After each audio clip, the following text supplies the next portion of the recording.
Para realizar el punto simple en dos tiempos, se debe tomar la pinza de disección del borde lejano, introducir la punta en la aguja del ángulo recto, a 1 centímetro aproximadamente del borde de la herida hacia adentro.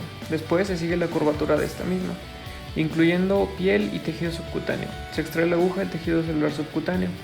Posteriormente se coloca nuevamente la aguja en el portaagujas y se toma con la pinza de disección del borde cercano de la herida.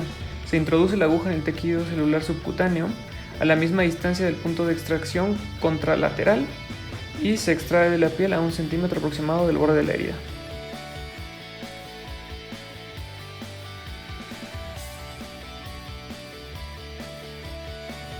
Para el punto de Sarnoff se va a realizar un procedimiento parecido al del punto simple. Con la disección vamos a tomar el borde de la herida y se va a introducir la aguja en un ángulo recto a 1 centímetro aproximadamente del borde de la herida. Vamos a seguir la curvatura de esta, incluyendo piel y tejido celular subcutáneo, y se va a extraer la aguja en este.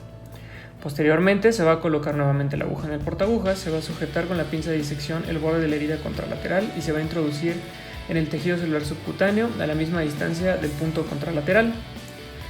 Posteriormente se va a tomar la pinza de disección, va a tomar el borde de la herida del lado donde salió la aguja, se va a insertar del mismo lado a 2 milímetros aproximadamente del borde de la herida y se va a realizar el mismo procedimiento con la curvatura de esta, extrayéndose en la dermis ipsilateral.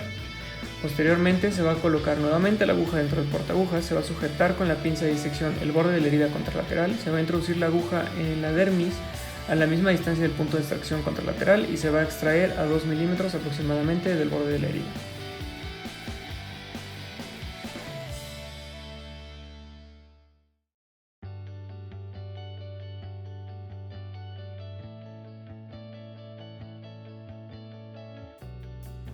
El punto de Asheaf o medio Sarnoff se realiza de la misma manera, casi de la misma manera en la que se realiza un punto de Sarnoff.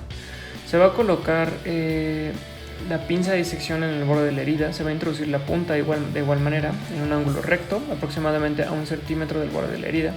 Se va a seguir la curvatura de esta y se va a incluir piel y tejido celular subcutáneo. Se va a extraer la aguja y posteriormente se va a colocar la aguja nuevamente en la punta del portaagujas.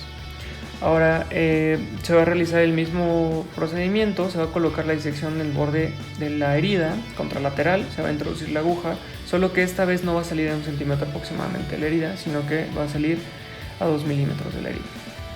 Posteriormente se va a realizar se va a colocar la aguja nuevamente dentro del portaagujas, se va a sujetar la pinza de disección el borde de la herida contralateral, se va a introducir la aguja dentro de la dermis y se va a sacar a 2 milímetros aproximadamente del borde de la herida.